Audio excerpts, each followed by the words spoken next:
ಗುರು ಪೂರ್ಣಿಮೆಯ ದಿನ ರಾಯರ ಮಠ, ಸಾಯಿಬಾಬಾ ದೇವಸ್ಥಾನ, ಸೊ ಅವರವರ ಗುರುಗಳಿಗೆ ಪೂಜೆ ಸಲ್ಲಿಸುವಂಥದ್ದು. ಮನುಷ್ಯ ಅಂದಮೇಲೆ ಕಷ್ಟಗಳು ಬರ್ತಾನೆ ಇರ್ತದೆ. ಅವ್ರಿಗೆ ಮಕ್ಕಳಿಗೆ ಮದುವೆ ಆಗ್ತಾ ಇಲ್ಲ ಅನ್ನುವಂತಹ ಕಷ್ಟ, ಮನೆಯಲ್ಲಿ ಮಕ್ಕಳು ಮಾತು ಕೇಳ್ತಾ ಇಲ್ಲ ಅನ್ನುವಂತಹ ಕಷ್ಟ, ಕೆಲವ್ರಿಗೆ ವ್ಯಾಪಾರ ವ್ಯವಹಾರದಲ್ಲಿ ಅಭಿವೃದ್ಧಿ ಆಗ್ತಾ ಇಲ್ಲ ಅನ್ನುವಂತಹ ಕಷ್ಟ, ಮಕ್ಕಳಿಗೆ ಕೆಲಸ ಸಿಗ್ತಾ ಇಲ್ಲ ಅನ್ನುವಂತಹ ಕಷ್ಟ, ಮನೆ ಬಾಡಿಗೆ ಕಟ್ಟಬೇಕು, EMI ಕಟ್ಟಬೇಕು, ಜೊತೆಗೆ ಮಕ್ಕಳ ಸ್ಕೂಲ್ ಫೀಸ್ ಕಟ್ಟಬೇಕು, ಬೆಳೆದಿಂದಂಥ ಮಕ್ಕಳಿಗೆ ಮದುವೆ ಮಾಡಬೇಕು,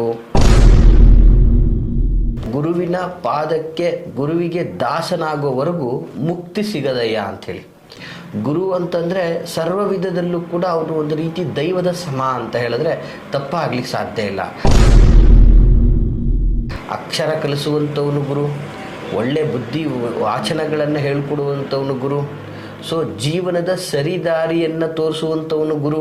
ಹೀಗೆ ಮನುಷ್ಯನ ಜೀವನದಲ್ಲಿ ಗುರು ಅಂತ ಒಂದೊಂದು ಕಾಲಘಟ್ಟದಲ್ಲಿ ಒಂದೊಂದು ರೀತಿಯಲ್ಲಿ ಬಹಳಷ್ಟು ಜನಗಳು ಬರ್ತಾರೆ. ಬಿಳಿ ಎಕ್ಕದ ಗಿಡವನ್ನು ನೀವು ನೋಡಿರ್ತೀರ. ಇದನ್ನು ನಾವು ಗಣಪತಿ ಅಂತಲೂ ಸಹ ನಾವು ಪೂಜಿಸ್ತೀವಿ. ನಮಸ್ತೆ ವೀಕ್ಷಕರೇ, ನಾನು ನಿಮ್ಮ ಮೈಸೂರಿನ ಶ್ರೀನಿವಾಸನ್. ವೀಕ್ಷಕರೇ, ಈ ಸಂಚಿಕೆಯಲ್ಲಿ ಬಹಳ ಬಹು ಮುಖ್ಯವಾಗಿ ಎಲ್ಲರಿಗೂ ಕೂಡ ಉಪಯುಕ್ತವಾಗುವಂತಹ ಮಾಹಿತಿಯನ್ನು ಕೊಡ್ತಾ ಇದ್ದೀನಿ. ವಿಶೇಷವಾಗಿ ಗುರು ಪೂರ್ಣಿಮೆಯ ದಿನ ಈ ಒಂದು ಕಾರ್ಯವನ್ನು ನೀವು ಮಾಡುವುದರಿಂದ ಸರ್ವ ವಿಧದ ನಿಮ್ಮ ಕಷ್ಟಗಳು, ನಾನಾ ವಿಧದ ಕಷ್ಟಗಳು ಯಾವುದಾದ್ರೂ ಇರ್ಬೋದು, ಈ ಎಲ್ಲ ಕಷ್ಟಗಳು ನಿಮಗೆ ಸುಲಭವಾಗಿ ಬಗೆಹರಿಯುವಂತಹ ಒಂದು ದೈವಿಕ ಅವಕಾಶ ಅಂತ ಹೇಳಿದ್ರೆ ತಪ್ಪಾಗಲಿಕ್ಕಿಲ್ಲ. ಸಾಮಾನ್ಯವಾಗಿ ಪ್ರತಿಯೊಬ್ಬರು ಕೂಡ ಗುರು ಪೂರ್ಣಿಮೆ ಬಂದ ತಕ್ಷಣ ರಾಯರ ಮಠ, ಸಾಯಿಬಾಬಾ ದೇವಸ್ಥಾನ, ಸೊ ಅವರವರ ಗುರುಗಳಿಗೆ ಪೂಜೆ ಸಲ್ಲಿಸುವಂಥದ್ದು. ಇದರ ಉದ್ದೇಶ ನಮಗೊಂದು ಗುರುವಿನ ಆಶೀರ್ವಾದ ಸಿಕ್ಕಿ ನಮ್ಮ ಜೀವನದಲ್ಲಿ ಒಳ್ಳೆಯದಾಗಬೇಕು, ನಮ್ಮ ಜೀವನದಲ್ಲಿ ಅಭಿವೃದ್ಧಿ ಆಗಬೇಕು, ನಮ್ಮ ಕಷ್ಟಗಳು ಕಳಿಬೇಕು ಅನ್ನುವಂತಹ ಒಂದು ಬಲವಾದಂತಹ ನಂಬಿಕೆ. ನೋಡಿ, ಮನುಷ್ಯ ಅಂದಮೇಲೆ ಕಷ್ಟ ಸಹಜ, ಅದು ಯಾರಿಗೂ ಕೂಡ ಬರಲ್ಲ ಅಂತಲ್ಲ. ಮನುಷ್ಯ ಅಂದಮೇಲೆ ಕಷ್ಟಗಳು ಬರ್ತಾನೆ ಇರ್ತದೆ. ಕೆಲವು ಜನಗಳಿಗೆ ನಾನಾ ವಿಧದ ಕಷ್ಟಗಳು ಅವರವರ ಪರಿಮಿತಿಗೆ ತಕ್ಕ ಹಾಗೆ.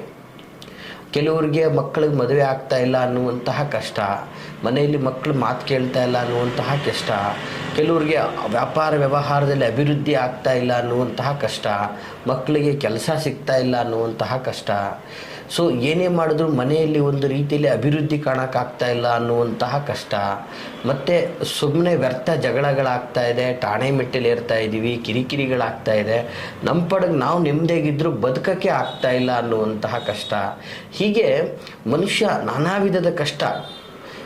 ತಿಂಗಳಾಗ್ತಾ ಇದ್ದಂಗೆ ಮನೆ ಬಾಡಿಗೆ ಕಟ್ಟಬೇಕು, EMI ಕಟ್ಟಬೇಕು, ಜೊತೆಗೆ ಮಕ್ಕಳ ಸ್ಕೂಲ್ ಫೀಸ್ ಕಟ್ಟಬೇಕು, ಬೆಳೆದಿಂದಂಥ ಮಕ್ಕಳಿಗೆ ಮದುವೆ ಮಾಡಬೇಕು, ಸೊ ಮನೆದು EMI ಕಟ್ಟಬೇಕು, ಸೊ ಮನೆ ಖರೀದಿ ಮಾಡಿದ್ದೀವಿ, ಮನೆ ಖರೀದಿ ಮಾಡಿದ ತಕ್ಕಂಗೆ ಅದರಲ್ಲಿ ನೆಮ್ಮದಿ ಬದುಕೋಕ್ಕಾಗ್ತಾ ಇಲ್ಲ, ಅದರದ್ದು EMI ಕಟ್ಟಬೇಕು. ಹೀಗೆ ಮನುಷ್ಯ ಅಂದಮೇಲೆ ಹುಟ್ಟಿದಾಗಿಂದನೂ ಸಾಯೋವರೆಗೂ ಕೂಡ ಅವನ ಭೌತಿಕ ಜೀವನದ ಅನುಕೂಲಕ್ಕಾಗಿ ನಾನಾ ವಿಧದ ಕಷ್ಟಗಳನ್ನು ಎದುರಿಸ್ತಾ ಇರ್ತಾನೆ.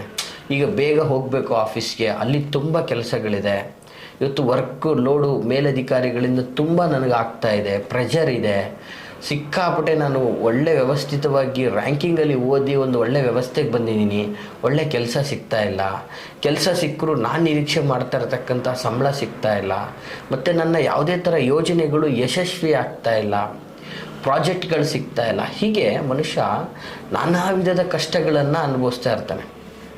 ಸೊ ಇಂತಹ ಕಷ್ಟಗಳನ್ನು ನಿವಾರಣೆ ಮಾಡಿಕೊಳ್ಳೋದಕ್ಕೆ ಕೆಲವೊಂದಷ್ಟು ದಿನಗಳು ನಮ್ಮ ಸಮಾಜದಲ್ಲಿ ನಮಗೆ ಬಹಳ ಬಹು ಮುಖ್ಯವಾಗಿ ಬರ್ತಾ ಇರ್ತದೆ. ಅಂಥದ್ರಲ್ಲಿ ಸರ್ವಶ್ರೇಷ್ಠವಾದಂತಹ ಹುಣ್ಣಿಮೆಗಳಲ್ಲೇ ಶ್ರೇಷ್ಠವಾದಂತಹ ಈ ಒಂದು ಗುರು ಪೂರ್ಣಿಮೆ, ಇದು ಗುರುಗಳಿಗೆ ವಂದಿಸಲಿಕ್ಕೆ, ಗುರುಗಳನ್ನು ಆಶೀರ್ವಾದ ಪಡಲಿಕ್ಕೆ. ನೋಡಿ, ಒಂದು ಮಾತು ಹೇಳಿದ್ದಾರೆ ದಾಸರು, ಗುರುವಿನ ಪಾದಕ್ಕೆ ಗುರುವಿಗೆ ದಾಸನಾಗೋವರೆಗೂ ಮುಕ್ತಿ ಸಿಗದಯ್ಯ ಅಂಥೇಳಿ. ವಿಶೇಷವಾಗಿ ಕನಕದಾಸರು ಹೇಳಿರ್ತಕ್ಕಂತಹ ವಾಕ್ಯ, ಸೊ ಗುರುವಿಗೆ ದಾಸನಾಗುವವರೆಗೂ ಮುಕ್ತಿ ಸಿಗುವುದಿಲ್ಲ ಅಂತ. ಸೊ ಹೀಗೆ ಯಾವಾಗಲೂ ಕೂಡ ಗುರುವಿಗೆ ನಮ್ಮನ್ನು ನಾವು ಅರ್ಪಿಸ್ಕೋಬೇಕು, ಆಗ ಗುರುವಿನ ಆಶೀರ್ವಾದ ನಮಗೆ ಲಭಿಸ್ತದೆ. ಗುರು ಅಂತಂದರೆ ಸರ್ವ ವಿಧದಲ್ಲೂ ಕೂಡ ಅವರು ಒಂದು ರೀತಿ ದೈವದ ಸಮ ಅಂತ ಹೇಳಿದ್ರೆ ತಪ್ಪಾಗ್ಲಿಕ್ಕೆ ಸಾಧ್ಯ ಇಲ್ಲ.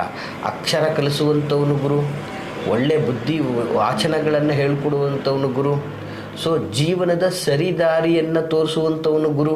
ಹೀಗೆ ಮನುಷ್ಯನ ಜೀವನದಲ್ಲಿ ಗುರು ಅಂತ ಒಂದೊಂದು ಕಾಲಘಟ್ಟದಲ್ಲಿ ಒಂದೊಂದು ರೀತಿಯಲ್ಲಿ ಬಹಳಷ್ಟು ಜನಗಳು ಬರ್ತಾರೆ.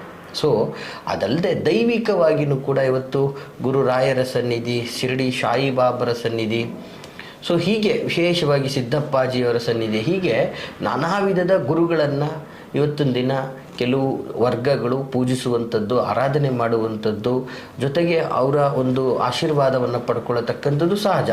ಈ ಗುರುಪೂರ್ಣಿಮೆ ದಿನ ಇದನ್ನೆಲ್ಲ ಮಾಡುವಂಥದ್ದು ಸಹಜ. ಇದರ ಜೊತೆಗೆ ನೀವು ಈ ಒಂದು ತಂತ್ರವನ್ನು ನೀವು ಮಾಡಿದ್ದೇ ಆದರೆ ವೀಕ್ಷಕರೇ, ನಿಮಗೆ ನಿಮ್ಮ ಕಷ್ಟಗಳು ಬಹುದಿನಗಳಿಂದ ನಿರೀಕ್ಷಿತವಾಗಿರ್ತಕ್ಕಂತಹ ನಿಂತಹ ಕಾರ್ಯಗಳು ನಿಮಗೆ ಇಮ್ಮಿಡಿಯೇಟ್ಲಿ ವರ್ಕ್ ಆಗಲಿಕ್ಕೆ ಸ್ಟಾರ್ಟ್ ಆಗ್ತದೆ. ಈ ರೀತಿಯಾಗಿ ಪ್ರತಿಯೊಂದರಲ್ಲೂ ನೀವು ಅನುಕೂಲವನ್ನು ಪಡ್ಕೋಬೋದಾಗಿರ್ತದೆ. ವಿಶೇಷವಾಗಿ ಈ ಗುರುಪೂರ್ಣಿಮೆ 29ನೇ ತಾರೀಕು ಗುರುಪೂರ್ಣೆ ಇರ್ತಕ್ಕಂಥದ್ದು. ಈ ಗುರುಪೂರ್ಣಿಮೆಯ ಒಂದು ವಿಶೇಷತೆ, ಈ ದಿನದಂದು ಈ ಥರದ ಕಾರ್ಯಗಳನ್ನು ಮಾಡಿದಾಗ ಏನಾಗುತ್ತೆ, ಅದರ ಮಹತ್ವವನ್ನು ಪಡ್ಕೊಳ್ತದೆ. ಈ ತಂತ್ರದಿಂದ ನಿಮ್ಮ ಕಷ್ಟಗಳು ನೀಗುತ್ತೆ, ನಿಧಾನವಾಗಿ ಅದ್ಭುತವಾಗಿ ನಿಮಗೆ ಚಮತ್ಕಾರಯುತವಾದಂತಹ ಫಲ ಸಿಗುತ್ತೆ. ಮತ್ತು ಇದು ಬಹಳ ಪವರ್ಫುಲ್ ಆದಂತಹ ಒಂದು ತಂತ್ರ ಆಗಿರ್ತದೆ. ನೋಡಿ ವೀಕ್ಷಕರೇ, ತಂತ್ರವನ್ನು ಹೇಳ್ತೀನಿ, ದಯವಿಟ್ಟು ನೋಟ್ ಮಾಡ್ಕೊಳ್ಳಿ. ಮತ್ತು ವೀಕ್ಷಕರಲ್ಲಿ ನನ್ನದೊಂದು ಮನವಿ, ನಿಮ್ಮ ಕಾರ್ಯಕ್ರಮದಲ್ಲಿ ಹೇಳುವಂಥ ತಂತ್ರಗಳ ಬಗ್ಗೆ ಕೇಳಲಿಕ್ಕೆ ಮಾತ್ರ ದಯವಿಟ್ಟು ಫೋನ್ ಮಾಡಬೇಡಿ. ಅದು ಹೇಗೆ ಮಾಡಬೇಕು, ಇದು ಹೇಗೆ ಮಾಡಬೇಕು ಅಂತ ವಿಡಿಯೋವನ್ನು ದಯವಿಟ್ಟು ಮರುಪ್ರಸಾರ ಮಾಡ್ಕೊಳ್ಳಿ. ಒಂದಲ್ದಿರ 2 ಸಲ ಕೇಳಿ. ಚಾನೆಲನ್ನು ಸಬ್ಸ್ಕ್ರೈಬರ್ ಮಾಡ್ಕೊಳ್ಳಿ. ಸೊ ಆಗ ನಿಮಗೆ ವಿಡಿಯೋಗಳು ಎಲ್ಲೂ ಹೋಗೋದಿಲ್ಲ, ನಿಮ್ಮ ಫೋನಲ್ಲೇ ಇರ್ತದೆ. ಸಬ್ಸ್ಕ್ರೈಬ್ ಕಡೆ ಹೋಗಿ ನಮ್ಮ ಚಾನೆಲ್ ಓಪನ್ ಮಾಡಿದ್ರೆ ಸಾಕು, ಎಲ್ಲ ವಿಡಿಯೋಗಳು ನಿಮಗೆ ಬರ್ತಾ ಇರ್ತದೆ. ಆಗ ನೀವು ಅದನ್ನು ಮರುವೀಕ್ಷಣೆಯನ್ನು ಮಾಡ್ಕೋಬೋದು. ಸೊ ಹೀಗೆ ಮರುವೀಕ್ಷಣೆ ಮಾಡಿಕೊಂಡು ನೀಟಾಗಿ ಕೇಳಿಕೊಂಡು ಆ ಒಂದು ಪದ್ಧತಿಯಲ್ಲಿ ಮಾಡಿ. ವೀಕ್ಷಕರೇ, ತಂತ್ರ ಇಷ್ಟೇ. ಇದು ತುಂಬ ಸಾತ್ವಿಕವಾದಂತಹ ತಂತ್ರ ಮತ್ತು ತುಂಬ ಪವರ್ಫುಲ್ ಆದಂತಹ ತಂತ್ರ. ಗುರುಪೂರ್ಣಿಮೆಯ ದಿನ ಈ ತಂತ್ರ ನೀವು ಮಾಡುವುದರಿಂದ ನಿಮ್ಮ ಜೀವನದಲ್ಲಿ ಇರುವಂತಹ ಕಷ್ಟಗಳು ಮಂಜಿನ ರೀತಿಯಲ್ಲಿ ಕರಗುತ್ತೆ. ಗುರುವಿನ ಆಶೀರ್ವಾದ, ಸಾಕ್ಷಾತ್ ಗುರುವಿನ ಆಶೀರ್ವಾದ ನಿಮಗೆ ಪ್ರಾಪ್ತಿಯಾಗುತ್ತೆ ಅಂತಕ್ಕಂಥದ್ದನ್ನು ಹೇಳಲಿಕ್ಕೆ ನಾನು ಇಚ್ಛೆ ಪಡ್ತೀನಿ. ಏನಪ್ಪ ಆ ಒಂದು ತಂತ್ರ ಅಂತಂದರೆ ಬಹಳ ಸುಲಭವಾದಂಥದ್ದು. ನೋಟ್ ಮಾಡ್ಕೊಳ್ಳಿ ವೀಕ್ಷಕರೇ. ಇವತ್ತು ಸಾಮಾನ್ಯವಾಗಿ ನಿಮ್ಮ ಮನೆಯ ಸುತ್ತಮುತ್ತ ಅಕ್ಕಪಕ್ಕ ಪ್ರದೇಶಗಳಲ್ಲಿ ಈ ಬಿಳಿ ಎಕ್ಕದ ಗಿಡವನ್ನು ನೀವು ನೋಡಿರ್ತೀರ. ಇದನ್ನು ನಾವು ಗಣಪತಿ ಅಂತಲೂ ಸಹ ನಾವು ಪೂಜಿಸ್ತೀವಿ. ಸೊ ಈ ಬಿಳಿ ಎಕ್ಕದ ಗಿಡದ ಎಲೆ ಆಗಲಿ, ಬೇರೆ ಆಗಲಿ, ಇನ್ನೊಂದಾಗಲಿ ಮತ್ತೊಂದಾಗಲಿ ನಾನು ಹೇಳ್ತಾ ಇಲ್ಲ. ಬಿಳಿ ಎಕ್ಕದ ಗಿಡದ ಹೂ ಬರ್ತದೆ, ಹೂಗಳು ಬಿಡ್ತದೆ. ಅದರಲ್ಲಿ ಸುಮಾರು ಒಂದು 11 ಎಕ್ಕದ ಹೂವನ್ನು ತೆಗೆದುಕೋಬೇಕು. ಆ ತೆಗೆದುಕೊಳ್ಳೋಕ್ಕೂ ಮುನ್ನ ಆ ಒಂದು ಗಿಡಕ್ಕೆ ಪೂಜೆಯನ್ನು ಸಲ್ಲಿಸಬೇಕು. ಆ ಪೂಜೆಯನ್ನು ಸಲ್ಲಿಸಿ ನಿಮ್ಮ ಕಷ್ಟಗಳನ್ನು ಮನದಲ್ಲಿ ನೆನೆಸ್ಕೊಂಡು 11 ಬಿಳಿ ಎಕ್ಕದ ಹೂಗಳನ್ನು ತೆಗೆದುಕೊಂಡು ನಿಮ್ಮ ಮನೆಗೆ ತೆಗೆದುಕೊಂಡು ಬರಬೇಕು. ತೆಗೆದುಕೊಂಡು ಬಂದು ನಿಮ್ಮ ಮನೆಯ ದೇವರ ಮನೆಯಲ್ಲಿ ದೇವರಿಗೆ ಪೂಜೆಯನ್ನು ಹೇಗೆ ಸಲ್ಲಿಸ್ತೀರೋ ಆ ರೀತಿಯಾಗಿ ಅದನ್ನು ಒಂದು ಕೆಂಪು ವಸ್ತ್ರದಲ್ಲಿ ಹಾಕಬೇಕು.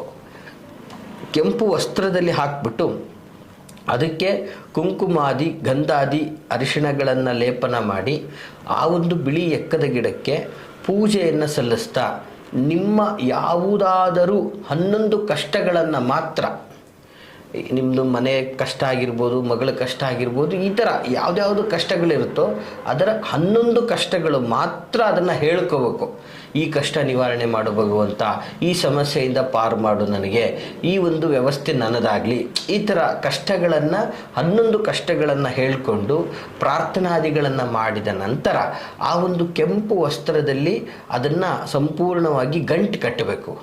ಗಂಟು ಕಟ್ಟಿದ ನಂತರ ನಿಮ್ಮ ಹತ್ತಿರದಲ್ಲೇ ಇರ್ತಕ್ಕಂತಹ ಗಣಪತಿಯ ದೇವಸ್ಥಾನಕ್ಕೆ ಅದನ್ನು ತೆಗೆದುಕೊಂಡೋಗಿ ಸಮರ್ಪಣೆ ಮಾಡಬೇಕು. ಅಲ್ಲಿ ಅರ್ಚಕರು ಅದನ್ನು ತೆಗೆದುಕೊಂಡಿಲ್ಲ ಅನ್ನುವಂತಹ ಪಕ್ಷದಲ್ಲಿ, ಸಾಮಾನ್ಯವಾಗಿ ತೆಗೆದುಕೊಳ್ತಾರೆ, ತೆಗೆದುಕೊಂಡಿಲ್ಲ ಅನ್ನುವಂತಹ ಪಕ್ಷದಲ್ಲಿ ಅದನ್ನು ಬಿಳಿ ಎಕ್ಕದ ಗಿಡದ ನೀವೆಲ್ಲಿ ಹೂವನ್ನು ತೆಗೆದುಕೊಂಡು ಬಂದಿರ್ತೀರೋ ಅದೇ ಗಿಡದ ಬುಡದಲ್ಲಿ ಅದನ್ನು ಸಂಪೂರ್ಣವಾಗಿ ಹೂಳಬೇಕಾಗ್ತದೆ. ಈ ರೀತಿಯಾಗಿ ಮಾಡಿದ್ರೆ ವೀಕ್ಷಕರೇ, ನಿಮ್ಮ ಕಷ್ಟಗಳು ಮಂಜಿನ ರೀತಿಯಲ್ಲಿ ಕರಗುತ್ತೆ. ಆ ಕಷ್ಟ ಎಷ್ಟೇ ದೊಡ್ಡದಾಗಿದ್ರೂ ಕೂಡ ನಿಮಗದಕ್ಕೊಂದು ಪರ್ಯಾಯವಾದಂತಹ ವ್ಯವಸ್ಥೆ ಸಿಗ್ತದೆ. ಅದರಿಂದ ಪಾರಾಗಲಿಕ್ಕೆ ಉಪಾಯಗಳು ಸಿಗ್ತದೆ ವೀಕ್ಷಕರೇ. ಬಹಳ ಪವರ್ಫುಲ್ ಆದಂತಹ ತಂತ್ರ ಮತ್ತು ಬಹಳ ಸುಲಭವಾಗಿ ಮಾಡುವಂತಹ ತಂತ್ರ, ಎಫೆಕ್ಟಿವ್ ಆದಂತಹ ತಂತ್ರ ಇದಾಗಿರ್ತದೆ ವೀಕ್ಷಕರೇ. ಸೊ ಇದನ್ನು ತಾವು ಸದಾ ಚಿತ್ತರಾಗಿ ಗುರುವಿಗೆ ಸಂಪೂರ್ಣವಾಗಿ ಒಂದು ನಂಬಿಕೆಯನ್ನು ಇಟ್ಟು ಗುರು ಪೂರ್ಣಿಮೆಯ ದಿನನೇ ಈ ಒಂದು ತಂತ್ರವನ್ನು ಮಾಡಿ ಅಂತ ಹೇಳ್ತಾ ಎಲ್ರಿಗೂ ಶುಭವಾಗಲಿ ವೀಕ್ಷಕರೇ. ಈ ಮಾಹಿತಿ ಇಷ್ಟವಾಗಿದ್ದರೆ ದಯವಿಟ್ಟು ಲೈಕ್ ಮಾಡಿ, ಜೊತೆಗೆ ಯಾರೆಲ್ಲ ಕಷ್ಟದಲ್ಲಿದ್ದಾರೆ ಅವ್ರಿಗೆ ಈ ಮಾಹಿತಿಯನ್ನು ಶೇರ್ ಮಾಡಿ. ಅದರಿಂದ ನಿಮಗೆ ಪುಣ್ಯ ಪ್ರಾಪ್ತಿ ಆಗ್ತದೆ ಅಂತ ಹೇಳಕ್ಕೆ ಇಷ್ಟಪಡ್ತೀನಿ ವೀಕ್ಷಕರೇ. ಮತ್ತು ನೀವು ಯಾವುದೇ ರಿಲೇಟೆಡ್ ವಿಡಿಯೋಗಳನ್ನು ನೀವು ಕೇಳಬೇಕು, ಈ ಸಮಸ್ಯೆಗೆ ಪರಿಹಾರವಾಗುವಂತಹ ವಿಡಿಯೋಗಳ ಬಗ್ಗೆ ಮಾಡಿ ಅಂತಂದರೆ ಖಂಡಿತವಾಗಿ ಮುಂದಿನ ದಿನಗಳಲ್ಲಿ ಮಾಡೋಣ. ಅದು ಯಾವ ಕಾರ್ಯಕ್ರಮಗಳ ಬಗ್ಗೆ ಮಾಡಬೇಕು ಅನ್ನೋದನ್ನು ಕಮೆಂಟ್ ಬಾಕ್ಸಲ್ಲಿ ತಿಳಿಸಿ ಅಂತ ಹೇಳ್ತಾ ಎಲ್ರಿಗೂ ಶುಭವಾಗಲಿ ವೀಕ್ಷಕರೇ. ನಮಸ್ಕಾರ.